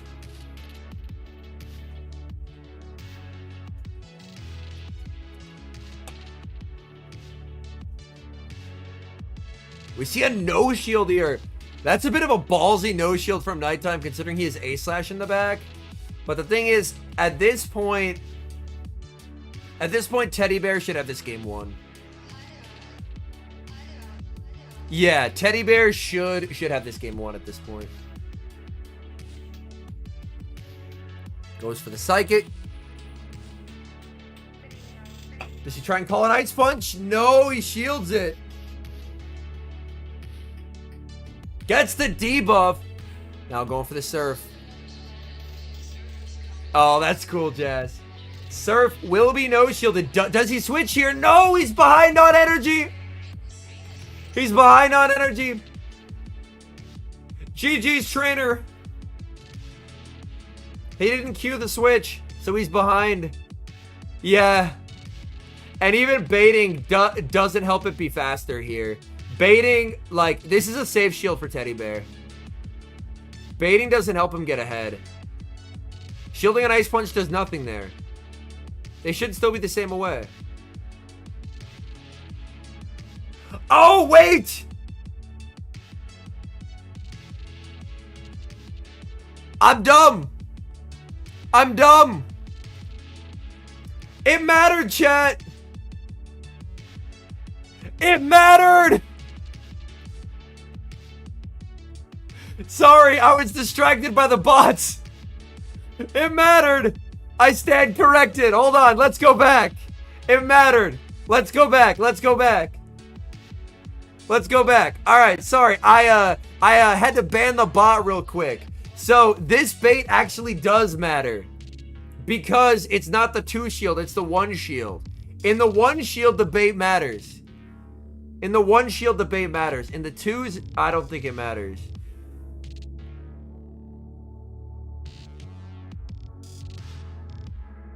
But yeah, the bait actually makes the difference there. And he wins CMP. Insanity from nighttime there. And then the Medi absolutely shreds the A slash. But the A slash able to hang on with a fraction of HP and take it. Oh my goodness. Yeah, the bots haven't been around for like 9 months. They got bored, but they're back. All right, winner. Oh, we got winners finals. King O versus SJ.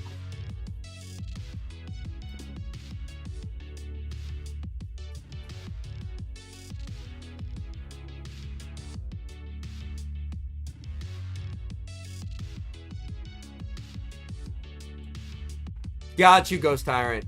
As I mentioned, I'm tired, so I'm liable to just be wrong about things, so I appreciate the clarification.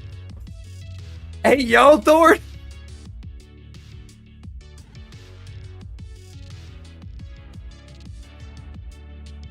Lantern's a bit awkward for SJ. Game 1, SJ gets a good lead, though. This is one of the things that he can do to fight back against Lantern. That Frozen back is Monka. He needs to bait it out. And he does bait it out. Ooh, nice ABB here by King Alexander. Nice ABB by King Alexander here.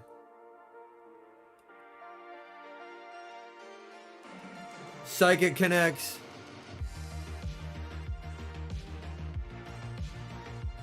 King O's team looks a bit familiar, doesn't it, Henry? Oh, is it a team we've seen before? Again, I am still a little bit recovering from sickness. We see a shield from King O. He's going for switch here. Another shield from SJ. If he really wants switch, he can take it with a shield here. Since he landed the psychic. I posted the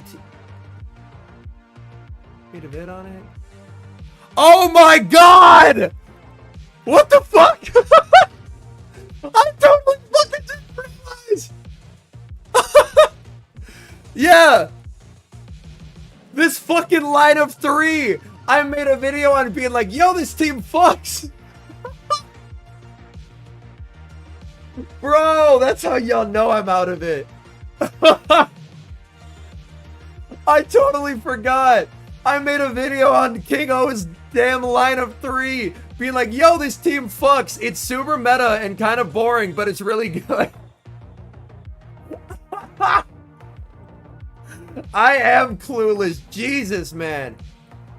Clearly, I need to get more sleep to recover from my illness. Holy, I'm a bozo.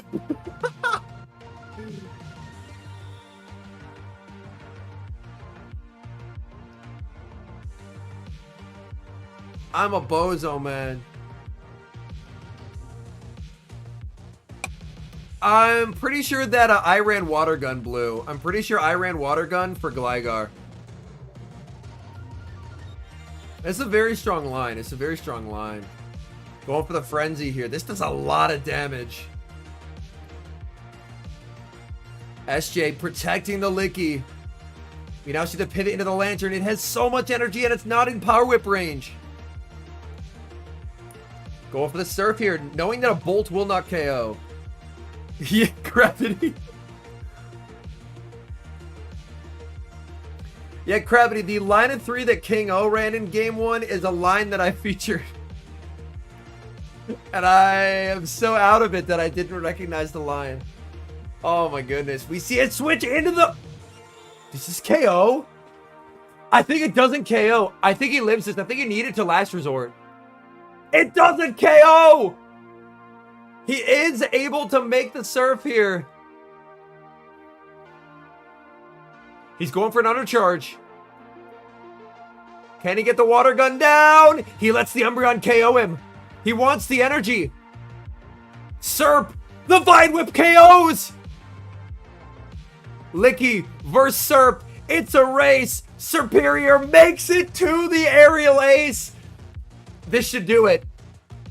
Aerial Ace isn't the strongest move ever, but this should be a range where it... Oh, it doesn't! It didn't KO! But the Vine Whip after does. He had the Body Slam, didn't click it. Let's go back and take a look at that. I thought it would KO too.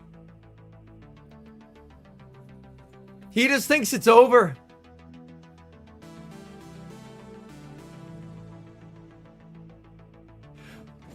And he doesn't click it. No. Oh, man. No, yeah, never stop tapping, chat. He had the move. He had the move. Oh, my goodness. That's not a review. That's just operator error, unfortunately. And game 2 is a miserable lead for SJ. He's going to switch into his only hard counter of Umbreon. Does he just chip with the Avalanche here? No, he doesn't chip. He saves the energy on Frost. He's saying energy Frost is...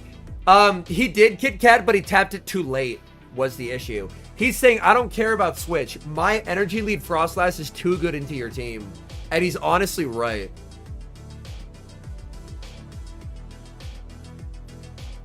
Yeah, energy on Frost does, like, it even does well into Licky. Its worst matchup is Umbreon, which he's already seen. So the worst case is Licky, in which case up in Avalanche, you still do pretty okay. Yo, what's up, EP? But yeah, so Umbreon can take switch here, but I think he's pretty okay with that.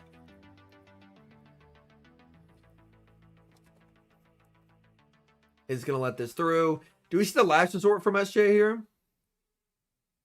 No, he's going for the double foul play. He's going for the double foul play. Well, BG, to be fair, SJ doesn't have Bibarel on his team. We see an aggressive pivot into the Frostlass, but it's met with the Lantern. He wanted to get energy lead, but now he's just set up in miserable RPS, and this game is over. Absolutely, Andrew, yes.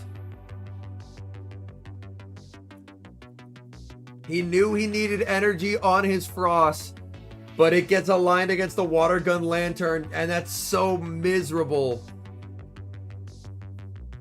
Agreed, Tough Puff. Yeah, that's got to be extremely frustrating to have that first game in what's a pretty tough matchup, because Water Gun Lantern is so good into his entire team. Like, his basically one answer is Licky.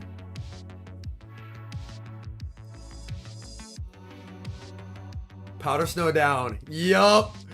Oh no, chat. Oh no. And you just don't bait as King O. You just don't bait.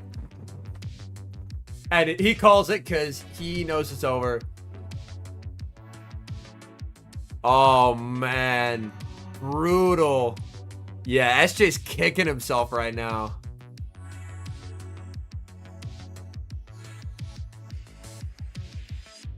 All right. Oh, game 2. We already got a preview. It's Licky on Licky Violence. Let's take a peek in the back. The Lantern is in the... Dude, anytime the Lantern isn't on the Lickitung, it just murders SJ's team. Holy bro. That Gligar is in a retirement home, dude. That Gligar has been banned from the field. Like... He just keeps having to run Umbreon Licky because it's his neutral shit. He now sends in the Medicham. I'm surprised he isn't bringing in the Frost here. Really hate how I say Bibarel instead of B-Barrel.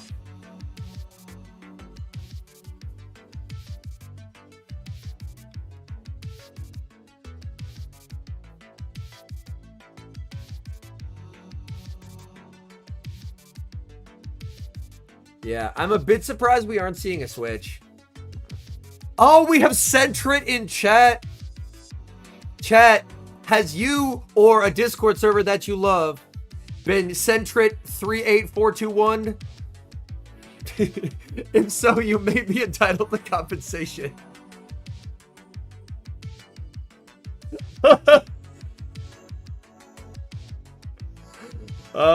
He's looking to hard pivot.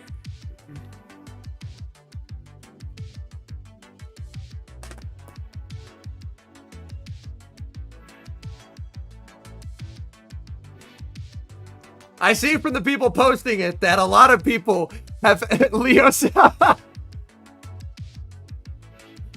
like, I need compensation for being Sentret 38421. So do I, SS Thorn. Bro is everywhere. He has a busy schedule being a Sentry.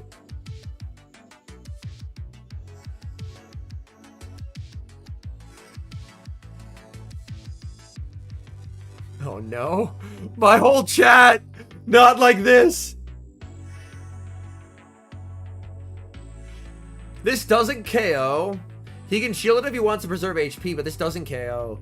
He's going to let that through. For SJ, like, throwing away a game like that is really, really rough. It's really, really rough. Lands the serve.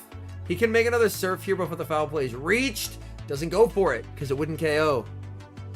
He's going to let this through. Foul play. He should barely live this.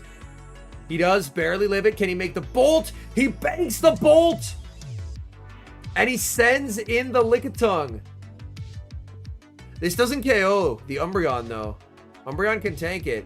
But I already see a pivot to the Frostlass. Like, he has a lot of energy here. Going for the body slam. SJ letting the first go. The whip connects. Now he just slams. I love that slam because you're making him shield the double resisted move. That's a really good slam there. He's trying to double up here. He doubles up, but it's a CMP tie. He can shield. Yeah, he can shield. And he's like, oh, wait, hold on. Hold on a second. It's a CMP tie. And SJ's like, you've got to be kidding me, man. As the body slam denies that energy. And he just has no health left. He sends in the Umbreon. Umbreon isn't healthy enough. It makes the foul play. Guess what doesn't KO? This foul play. Lickitung is going to get to lick down the Umbreon here. And you can see the frustration evident from SJ. He brings in his own Licky. King Alexander makes the body slam. And King O with the 3-0 will advance to the grand finals here. And SJ unable to recover after dropping that first game when he had the body slam and just did not click it. All right, losers finals here. SJ versus Nighttime Clasher.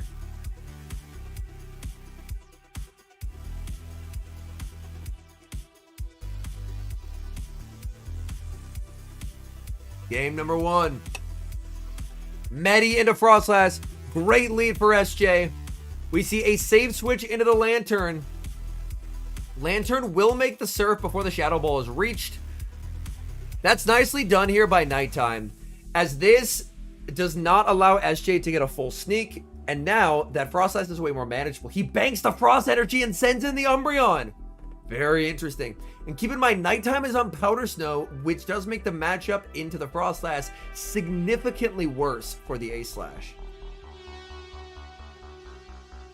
Umbreon will be able to absorb this neutral matchup. Both are typically neutral matchup kings. I'd give the slight edge to Umbreon here. Umbreon going for the foul play. We see the immediate no shield from Nighttime. If maybe Nighttime can take advantage of the desynced clocks. The clocks are about like 18 seconds desynced here. I'd be interested to see if Nighttime decides to take advantage of the desynced clocks. His clock is up. No, he stays in Thunderbolts. He stays in Thunderbolts here. So does not choose to save the Lantern. Continuing to farm. SJ forced to throw on alignment, otherwise he would have made the surf. So good energy awareness here by SJ. We see the shield from Nighttime. Nighttime, one in the move. Again, and we see the no shield from SJ. SJ gonna let this go. Frost is looking so strong for SJ in this endgame. Like, he just sends in Medi here. And then the combination of Medi up energy and not getting that surf means this is game 1 to SJ. She's just down energy on the combo into the Frost. And as opposed to a Shadow Claw where he could farm down the Frostlass, he can't farm down the Frost. He is Powder Snow. Like, the Powder Snows do nothing here. And you can see the nod of the head here from SJ. He knows he's in the driver's seat of this match. He's just gonna let this go. Go for energy on his Medi.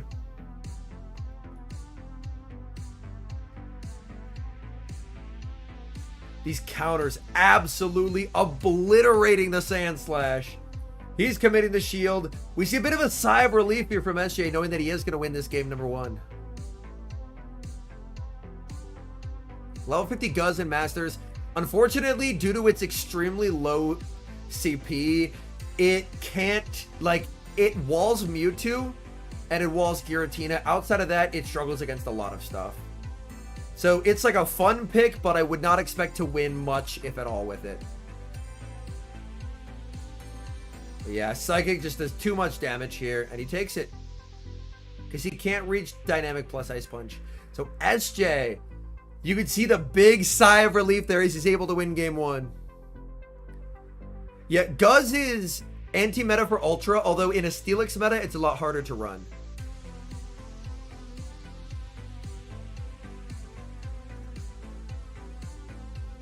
Yeah, in a Steelix meta, Guz is a lot harder to run.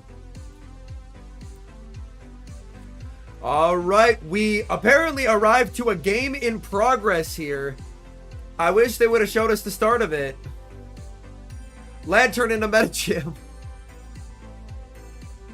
Yeah, it was data mined, Andrew, but what gives me pause is Dark Void Darkrai was data mined like 3 years ago, and we still haven't gotten it. So that's like, it's data mine, which is awesome, but I would be cautious until we get an official announcement, because Dark Void was data mined like 2 years ago and we still haven't gotten it. My hope is we'll get Dark Void this October, but they have like, I want Darkrai to be better than it is. His Lantern keeps getting to moves on like 0 HP. Oh my goodness. Oh my goodness.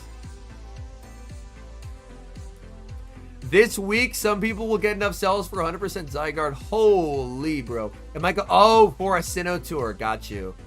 Honestly, you know what my hope is? I want them to make it an insane PvE move, like a good raid move, and have it be useless for PvP. I play a lot of Master League. Do not, I repeat, do not make Dialga better. What are you doing? Oh, the catch out of the Umbreon. Please. Do not make Dialga better. Make it like a god tier raid move. Don't make it good for PvP. Dialga is already amazing. Do not make Dialga better. Making Dialga better is an issue. It's an issue. Yeah. Dialga's already terrific. It does not need to be better. It does not need a better dragon move than fucking Draco Meteor. A Darkrai will be coming to raids in late October, Frederick. When we get Roar of Time?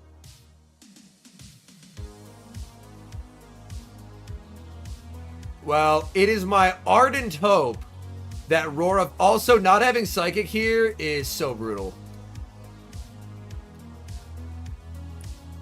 My hope is that it's not a good PvP move. This is the one time I'm like, give it a bad PvP move.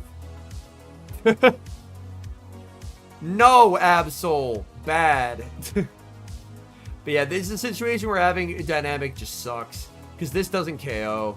And he knows it. Like, Spatial Red Palkia?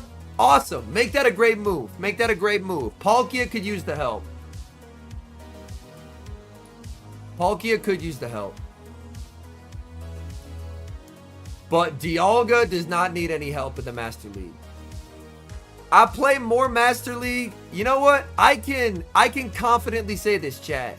I play more Master League than any other Go Battle League YouTuber. That's like I do play all the leagues. I think my favorite is Masters. I play more Master League, I can confidently say it, than any other Go Battle League PvP YouTuber. Someone can correct me if I'm wrong, but I don't think I'm wrong. I play even this week, when it's all 3 leagues. As y'all noticed, I'm posting Master League videos. I feel like I have a decent idea of like what's healthy for a Master League meta.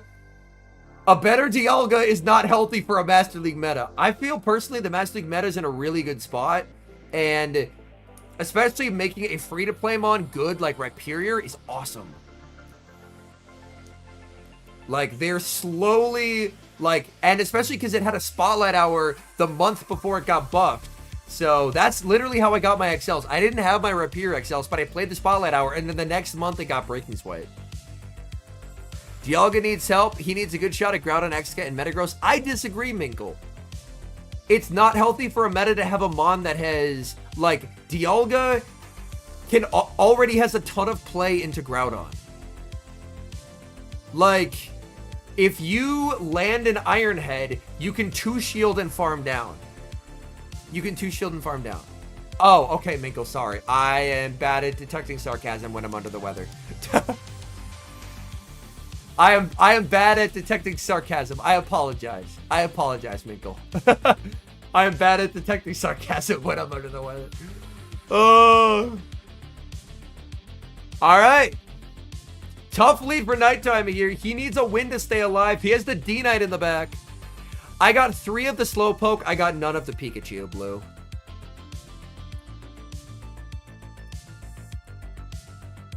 Yo, what's up, Corey?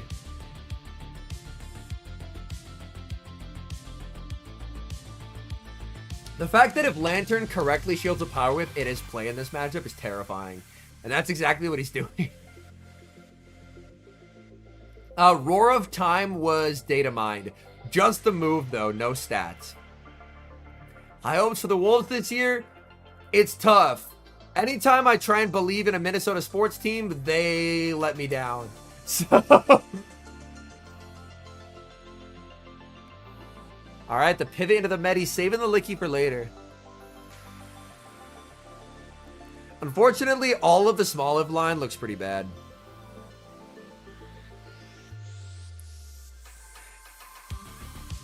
Yo, LJ, if you look at my video from a couple days ago, man, my legend team was Ray, Zern, Rhyperior. So I would check out that video. It's titled something like I Hit Legend, and there's a Rhyperior in the thumbnail. That has 3 of those mons, and I hit Legend with it. And I kind of talked through how I played the team in the matchup, so I would check out that video. Dame to Milwaukee, and so am I. A great question, Mr. Slayer, because in videos, it is sped up, typically. Yeah, to beat out Draco Meteor. Oh, we see the Ice Punch catch out of the Sand Slash. Oh, what a catch from Nighttime. Oh, that is filthy. Okay, Nighttime playing for his life here. Let's go. If it got a very consistent, good DPE cheap dragon move, Claret, that would be an issue. That would be an issue. Go for the Shadow Ball here. This is a Shadow A-Slash, not the tankiest thing around. Shadow Ball will pick up the KO. In comes the Dragonite. Dragonite is so close to the back-to-back moves here. Does he have them, though? I think he's one off. I think he's one off. He is one off. No CMP time for Nighttime. Did what he could. But SJ with the 3-0 survives Nighttime Clasher and will advance to the grand finals. So for Nighttime, another very good finish. Nighttime is collecting a lot of championship points, so it's likely we'll see him at Worlds. Go-Goat or level 50 Skiddo videos. I did actually have someone reach out saying that they went to the Safari Zone and they're gonna submit Go-Goat footage. So we're gonna have Go-Goat footage. I obviously did not go to the Safari Zone, so I don't have one. But someone hit me up in Discord DMs, and they're like, I have one. And I was like, Pog, dude. So, hopefully, Go-Go video in the near future. 3rd place at a regional, I think you get a solid amount of points. I can't remember exactly. I want to say like 130 or something like that.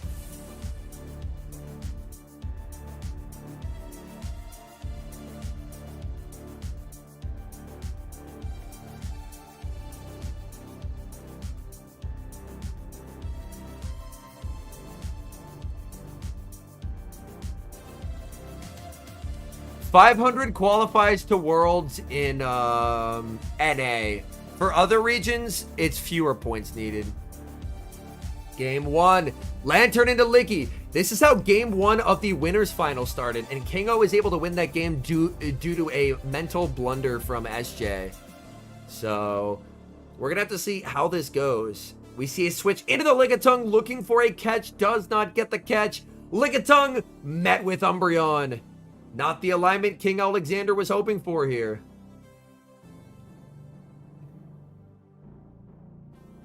Yeah. Also, Go-Goat is pure grass. I have an Android Antarctic, so I just use the built-in one. Oh no, Andrea, that's unfortunate.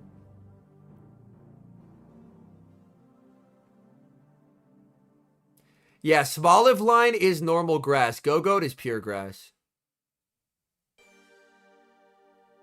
But yeah, this is a thoroughly miserable matchup if you're Lickitung. Zero Lickitung have fun in this matchup.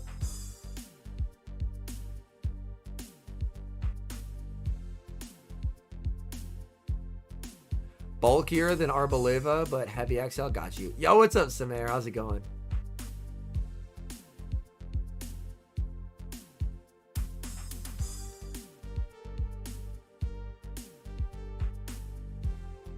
Goes Last Resort here. It does more. It doesn't KO, though. So he will be able to absorb this damage.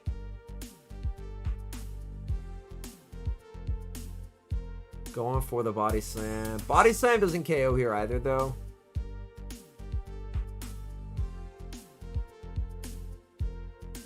Can he make a... Oh, he gives up Switch! Tries for the farm down, but King O says no. Able to make the Body Slam here. Shay, recognizing that his Lickitung is very, like, its energy is unpunished. In comes the Frost Slash just to force the energy. Corviknight, I believe the moveset's Data Mine. I would hope it gets something better than Air Slash. Currently, it'd be better Skarmory because it is Drill Peck instead of Sky Attack. But Air Slash is still deeply terrible. Like, Air Slash is the same stats as Lick, but that in a 3-turn move is dramatically worse than as a 1-turn move. Hey, that's awesome, Phil. Heck yeah, dude. Go off the Avalanche. Decision time for SJ. If he lets this go, which he does, he's putting his faith in the Frostlash, but there's a Lantern waiting to greet it. This is tough. This is tough. In comes the Frostlash. I don't agree with... Oh, man. I think shielding the Lickitung would have been better.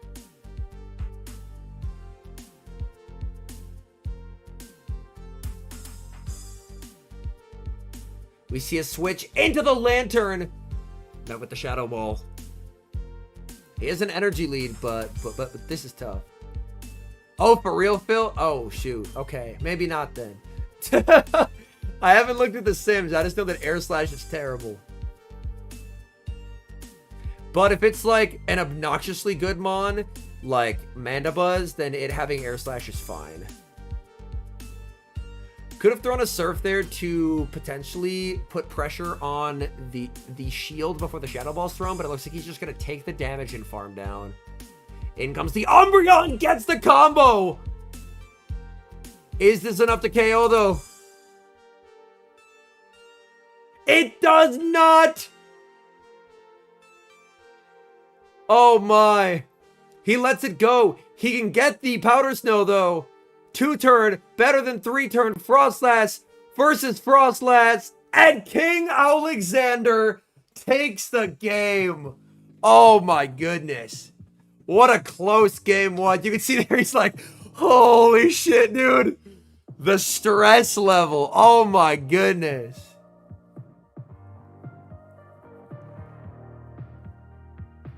Yeah, Frostlass is a beast, Elmer. Speaking of Frostlass, we have Frostlass into Frostlass. Let's take a peek in the back. Dueling Water type, Swampert and Water Gun Lantern, and Umbreon and Medicham. Trying to go for a catch here. He's just going to bank all the energy in the world. Oh! That Frostlass's energy is going to be so deadly in the end game here.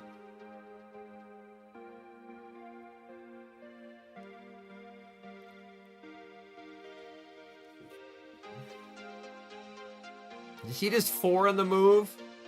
He does 4 in the move. Oh boy, Phil. Yikes. Going for the last resort.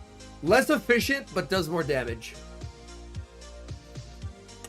Since it's a stronger base damage move.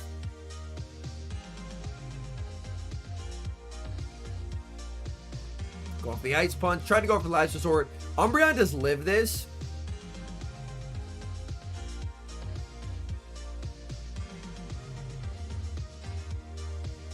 Oh, barely lives that to get the last resort. But he just lets this go. And then he brings in Frost. He gets his Powder Snow. And then he gets 2 Avalanches. And it slaughters the entire team. He was trying to switch, but it's not going to matter. He's cooked. He's cooked. He's cooked here, chat. He is completely cooked. Oh, no. This is so bad, dude. This is so bad. Oh, boy. Waits a turn. No catch. Dude. Frostlass up energy is just so good into everything that is an Umbreon. And he keeps switching the Umbreon into it. This is just miserable if you're SJ. This energy lead is just damn near insurmountable. Does he catch the Hydro here? No, he doesn't. He goes for the Avalanche first. I was almost expecting the catch. He shields it up. Undertaps it, but he just lets this go. And Lantern wins him this game. It's a good job saving the shield. Simul switch. Yup. And you just always, like, you're in a good spot here as the Lantern. Shadow Ball will be shielded. And just the water guns just chewing through Frostlass's health. You can see the frustration again from SJ. He's like, what do I have to do to beat this guy? King Alexander, just a machine today. Taking down SJ. SJ has now lost 5 games in a row to King O. He needs not just to win 1, but 3 in a row here.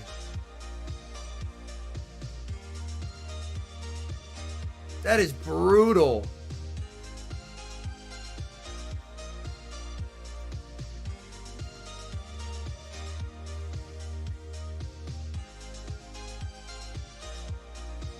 Mon buffs you like to see to change the tourney meta?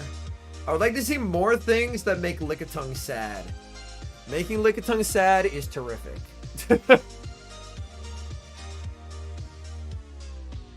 Alright, he's going to pivot into the Licky here. Ice Punch to get some chip. And King O doing what he does best. They save switch Licky. You chip. And you bring in your own Licky. And you just absolutely sit on the opposing Licky. And there's just nothing they can do. And his Lantern and a Frost in the back. This is GG's. This is GG's. This is really going to be a 6-0. This is really going to be a 6-0.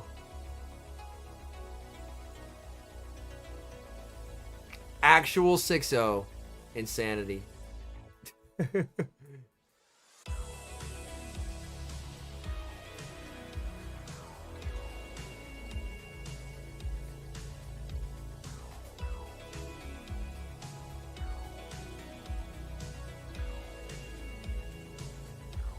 Yeah, SJ's understandably very tilted, but buff Gust, that could be kind of fun. Yeah, like I wouldn't mind if high turn duration moves were given better stats, because you're already at a massive disadvantage using a high turn move basically always, so you can get away with giving them like really cracked stats as long as they're not given to like cracked Pokemon. Like, why did they give Breaking Swipe to Steelix? On every other Breaking Swipe mon, it's Breaking Swipe is based as shit. But because people are annoyed at Steelix, they're gonna beg Niantic to nerf it. When it's like, no. Nerfing Breaking Swipe fucks up the Master League. Don't fuck up the Master League. Just take it away from Steelix. But they don't want to do that, do they? No! The Chili's ad? You motherfuckers! Hell no! I am extremely opposed to a breaking swipe nerf. I am extremely opposed to a breaking swipe nerf. Don't nerf breaking swipe.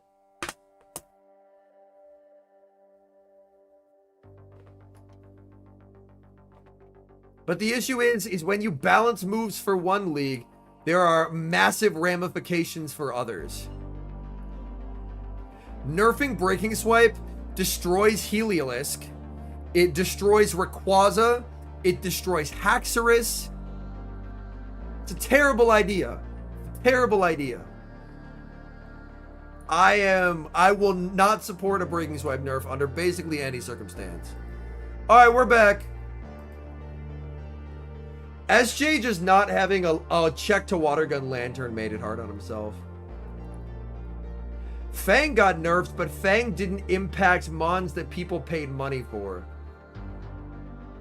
People paid money to raid Rayquaza for breaking swipe. He's baiting here with an avalanche. He's trying every advantage he can get here. Kingo's thinking about it. He shields.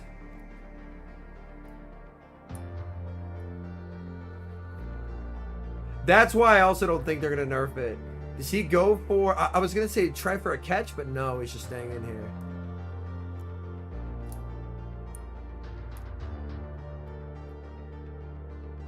That's the complexity with balancing a game across multiple leagues, is there are ramifications to nerfing one thing. These water guns are chunking here. It's an avalanche, but avalanche, I mean, it's resisted, but it hurts, so King O's gonna shield it.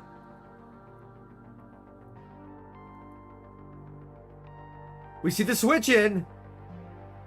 But this doesn't KO. He lives this. Just ban Steelix. I'm not opposed. Oh! He gets the water gun down. In comes the Frost. He sends in the Licky. Licky farms down. Licky versus Licky. And he makes the body slam here. Wait, why isn't he shielding?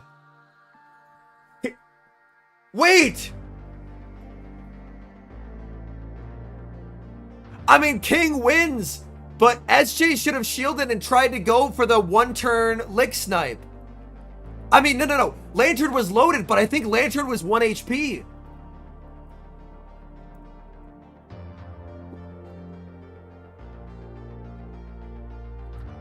I think that's 1 HP. If he shields, he has a chance to win that.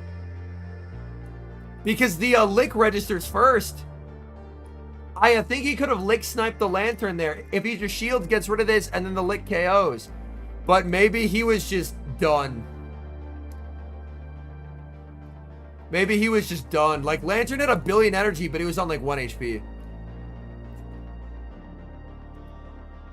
Yo, giving Togetic a steal coverage move would be based as shit, dude. Togetic running Aerial Ace and I don't know, some cool fire move. Does it get something like Mystical Fire?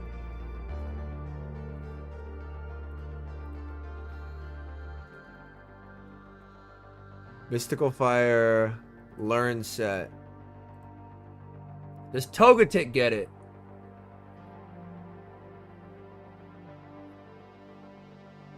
Gardevoir gets it.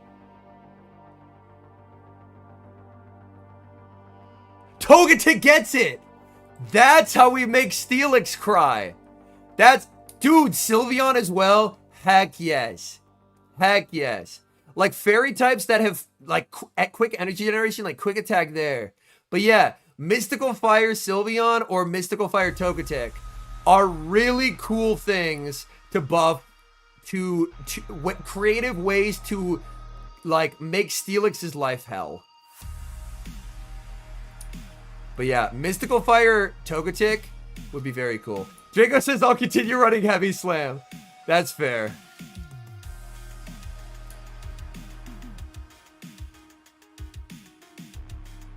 But if it's forced to run Heavy Slam, then it makes it a lot more susceptible to steel types. So, but yeah, congratulations to King Alexander with the 6-0 over SJ. And he is the Peoria Regional Champion. But yeah, there are things they can do, like how they made the environment for Carbink dramatically worse by making the best flyer Gligar a mon that can hit it for super effective damage. Like there are things they can do to make Steelix's presence felt less, without nerfing Breaking Swipe. Skarmory is currently dumpster tier, yes. It's worth holding on to in case it gets a move update, though. But currently, yeah, Sky Attack got nerfed. Air Slash is bad. Skarmory is awful.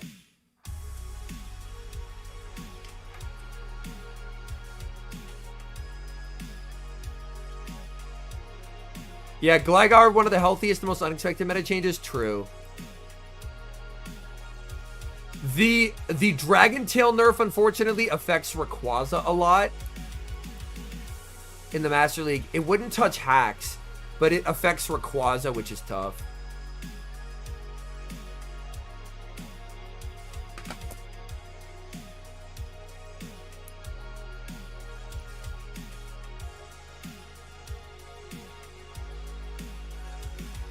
The nice thing is, E-Bomb, is Gligar is in Shadow Raids right now. Gligar is in Shadow Raids.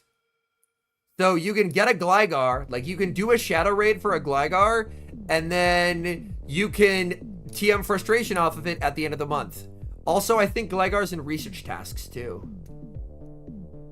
Dragon Breath Rayquaza? Nah, like they could, I don't know if it learns Dragon Breath, but it would function very similar to Dragon Tail. Dragon Breath is always preferred because one turn is better. So it would be a slight upgrade, but they could just give it Dragon Tail, give it Dragon Breath if they're wanting to kill Dragon Tail.